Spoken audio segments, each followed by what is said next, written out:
শনিবার জলপাইগুড়ি শহরের মাধ্যমিক ও উচ্চ মাধ্যমিক পরীক্ষার্থীদের জেলা পুলিশ প্রশাসনের পক্ষ থেকে সংবর্ধিত করা হয় কৃতী ছাত্রছাত্রীদের। জানা যায়, এদিন পুলিশ প্রশাসনের পক্ষ থেকে কোতোয়ালি থানায় আয়োজন করা হয় একটি অনুষ্ঠানের।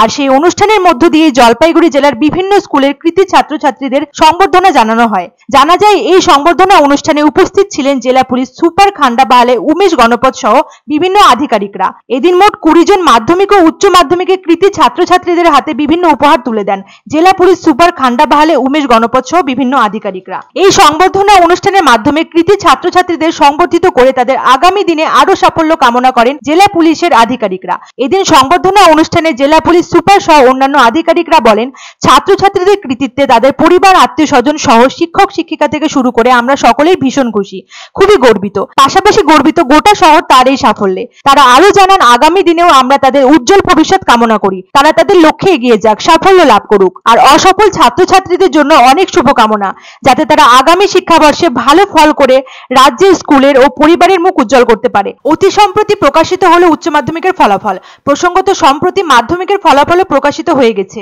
উল্লেখ্য, মাধ্যমিকের ফলাফল প্রকাশিত হয়েছিল 2রা মে, গত বৃহস্পতিবার সকাল 9:45 সেদিন ছাত্রছাত্রীরা তাদের ফলাফল মাধ্যমিকের রেজাল্টের ওয়েবসাইটে দেখতে পান। শিক্ষার্থীরা রেজিস্ট্রেশন নম্বর এবং অ্যাডমিট নম্বর ব্যবহার করে দেখতে পান তাদের ফলাফল। অন্যদিকে উচ্চ মাধ্যমিকের রেজাল্ট প্রকাশিত হয় 8ই মে। গত বুধবার উচ্চ মাধ্যমিকের রেজাল্ট ওয়েবসাইটে শিক্ষার্থীরা দেখতে পান। আরো জানা যায়, এদিন সংবর্ধনা অনুষ্ঠানের মধ্য দিয়ে জেলা পুলিশ সুপার খান্ডা বাহালে উমেশ গণপত জলপাইগুড়ি কোতোয়ালি থানায় আইওএস রুমের উদ্বোধন করেন। এবছরের মাধ্যমিক পরীক্ষা শুরু হয়েছিল 2রা ফেব্রুয়ারি এবং শেষ হয়েছিল 12ই ফেব্রুয়ারি। ফল প্রকাশিত হয়েছে 2রা মে। এবারের মাধ্যমিক পরীক্ষায় বসেছিলেন মোট 9 লাখেরও বেশি শিক্ষার্থী। মাধ্যমিকের মেধা তালিকায় প্রথম 10-এ রয়েছেন মোট 57 জন পরীক্ষার্থী। এবছর মাধ্যমিক পরীক্ষায় প্রথম হয়েছেন কোচবিহারের রামভোলা হাই স্কুলের ছাত্র চন্দ্রচূড় সেন, তার প্রাপ্ত নম্বর 693। দ্বিতীয় সাম্যপ্রিয় পুরুলিয়া জেলা স্কুলের ছাত্র, তার প্রাপ্ত নম্বর 692 এবং তৃতীয় স্থান অধিকার করেছেন যৌথভাবে 3 জন। দক্ষিণ দিনাজপুরের বালুরঘাট হাই স্কুলের ছাত্র উদয়ন প্রসাদ, বীরভূমের পুষ্পিতা বাসুরি এবং নরেন্দ্রপুর রামকৃষ্ণ মিশনের ছাত্র নৈরিত রঞ্জন পাল, এদের সকলের প্রাপ্ত নম্বর 691। অন্যদিকে এবছরে উচ্চ মাধ্যমিক পরীক্ষায় ফল প্রকাশ হয়েছিল 8ই মে। এবারের উচ্চ মাধ্যমিক পরীক্ষায় পাশের হার রয়েছে 90%।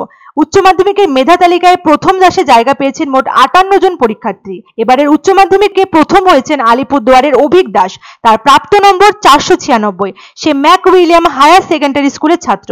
অন্যদিকে দ্বিতীয় হয়েছেন নরেন্দ্রপুর রামকৃষ্ণ মিশনের ছাত্র সৌম্যদীপ সাহা, তার প্রাপ্ত নম্বর 495 এবং তৃতীয় স্থানে রয়েছেন মালদার অভিষেক গুপ্ত, তার প্রাপ্ত নম্বর 494। অভিষেক রামকৃষ্ণ মিশন বিবেকানন্দ বিদ্যা মন্দিরের ছাত্র। এবারের উচ্চ মাধ্যমিক পরীক্ষায় মোট পরীক্ষার্থী ছিলেন 7,64,448 জন, যার মধ্যে পাশ করেছেন 6,79,784 জন। সফল পরীক্ষার্থীদের শুভেচ্ছা বার্তা জানান শিক্ষামন্ত্রী ব্রাত্য বসু।